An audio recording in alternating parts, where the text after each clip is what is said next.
오늘은 소니 WH-1000XM4 블루투스 헤드폰을 일주일간 대여해 사용한 후기를 전해드리려고 합니다. 이전에 소니 이어폰은 사용해 본 적이 있지만 헤드폰 종류는 처음이라 색다른 체험이었는데요. 박스를 개봉하면 크게 파우치와 360 리얼리티 오디오 트라이얼 쿠폰, 사용 설명서가 들어있습니다.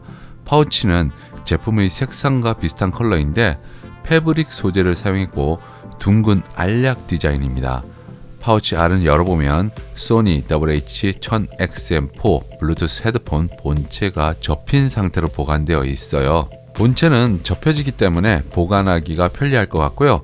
그리고 기내용 플러그 어댑터, USB-C 충전 케이블, 3.5mm 유선 케이블이 들어있습니다. 디자인은 본체 컬러의 경우에는 실버와 블랙 이렇게 두 가지 중에 하나를 선택할 수 있고요.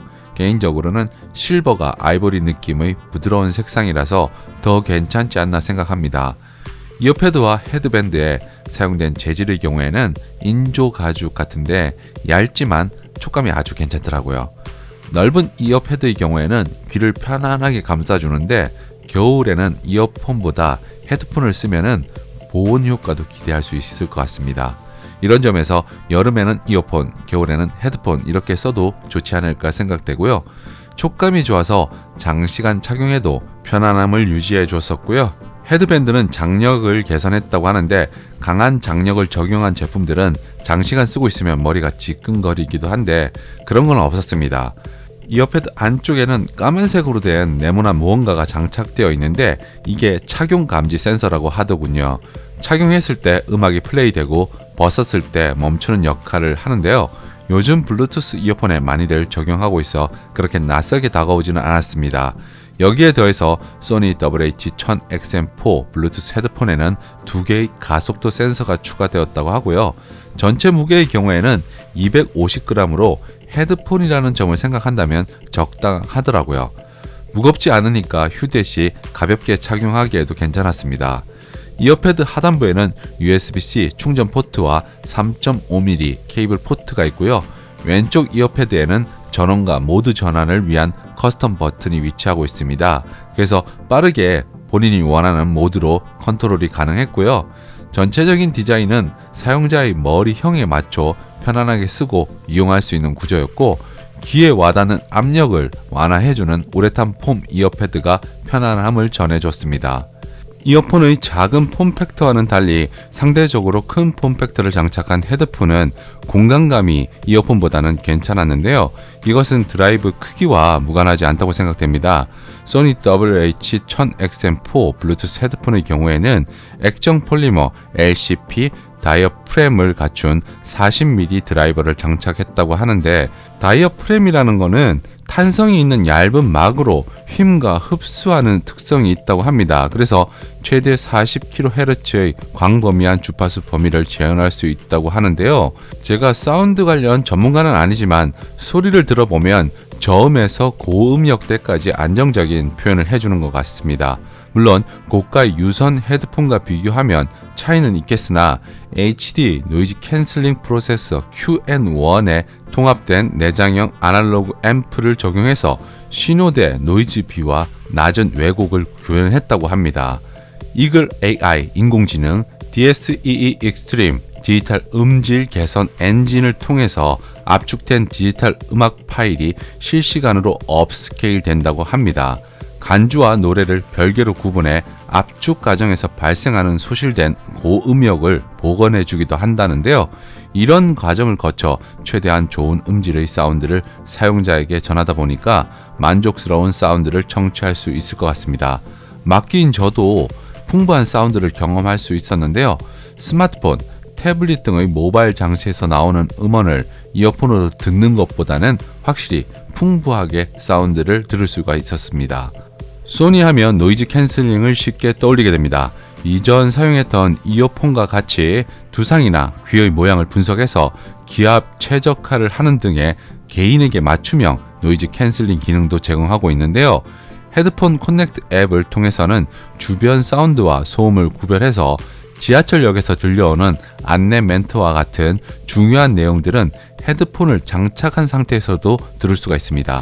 이것은 이전 사용하던 이어폰에서도 헤드폰 커넥트 앱을 통해 이런 기능들을 체험할 수 있었는데요. 보통 이어폰이나 헤드폰을 착용한 상태에서 내가 들어야 할 소리를 듣는다는 게 쉽지 않은데, 헤드폰을 벗고 착용하는 그런 번거로움 없이 착용한 상태에서 들을 수가 있어서 편리했고요. 이런 기능을 얻을 수 있는 것은 각각의 이어컵에 장착된 두 개의 마이크를 통해 듀얼 노이즈 센서 기술로 1초당 700개 이상의 다양한 노이즈를 감지해서 조정한 후에 노이즈 캔슬링 성능을 극대화시켰다고 합니다. 그리고 편의성 측면에서도 눈에 띄는 게 두 개의 기기에 동시에 연결이 가능해서 매번 다른 기기를 사용할 때 연결해 줘야 하는 번거로움도 없었고요. 오른쪽 이어컵에 상하로 손가락 제스처를 취하게 되면은 볼륨이 조절되고, 좌우로 움직이게 되면 음악 앱 플레이를 할 때 이전 곡, 다음 곡 이동을 할 수가 있었습니다. 그리고 한 번만 오른쪽 이어컵을 톡 치면 볼륨이 다운되어 다른 사람과 이야기를 할 수가 있고요. 하지만 양손에 짐을 들고 있을 경우에는 손을 사용할 수 없으니까 이 기능도 무용지물이 되기 쉽습니다. 이때는 그냥 말 한마디만 하면 알아서 볼륨이 줄여져서 상대방과 대화를 할 수 있었는데요. 이게 Speak to Chat이라는 기능인데 써보면 편리하기는 하더라고요. 그런데 문제는 음악을 들을 때 노래를 따라 부르는 버릇이 있는 분들이라면 갑자기 볼륨이 줄어들어 불편할 수도 있을 것 같습니다. 그리고 게임 플레이를 할 때 무심코 튀어나오는 욕에도 반응을 하기 때문에 게임 플레이 도중 말이 많은 분들이라면 Speak to Chat 기능을 헤드폰 커넥트 앱에서 꺼두고 사용하는 게 좋을 것 같네요. 헤드폰 커넥트 앱은 처음 소니 WH-1000XM4 블루투스 헤드폰을 연결할 때 자신의 귀 모양을 촬영해 노이즈 캔슬링 최적화 상태를 만들어 두고 사용할 수도 있습니다. 그 외 주변 소리 제어, 이퀄라이즈 조절 등의 여러 기능을 제어할 수가 있는데요. 앱은 처음 사용할 때 기능들이 익숙하지 않을 수 있겠으나 계속 사용하며 기능을 모두 익힌다면 편리하게 헤드폰을 이용하는 데 많은 도움이 됩니다. 무선 휴대용 장치인 만큼 배터리 성능도 중요한데요. 최대 30시간까지 사용할 수 있으며 완전 방전된 상태에서 10분만 충전하게 되면 5시간까지 재생이 가능하다고 합니다. 하루 종일 음악을 듣는 데는 충분한 수준이라고 생각되는데요. 실제 하루 종일 외부에서 사용했을 때도 배터리 걱정 없이 이용할 수 있었습니다. 소니 WH-1000XM4 블루투스 헤드폰은 고음질을 원하는 유저들이 사용하기보다는 편의적인 기능이 더해진 모바일 장치와 사용하면 편리하게 이용할 수 있는 제품이라 생각합니다. 넷플릭스와 모바일 장치에서 플레이되는 음악을 들을 때 편안하게 주변 소음 없이 감상할 수 있는 제품이라고 할 수 있겠는데요. 하지만 가격대가 최저가를 적용하더라도 30만원대 후반대라서 결코 만만치 않은 가격이라는 점은 좀 부담스러웠습니다. 그러나 겨울에 방 안 기막에 대용으로 쓰고 다니면서 일반적인 모바일 기기 플레이용으로 이용하기에는 적당한 제품이 아니었나 생각하는데요. 가볍고 편안해서 일주일 동안 편안하게 사용할 수 있었습니다. 다만 가격대가 20만원대 수준만 되었더라도 좋았을 텐데 하는 그런 아쉬움은 남더라고요.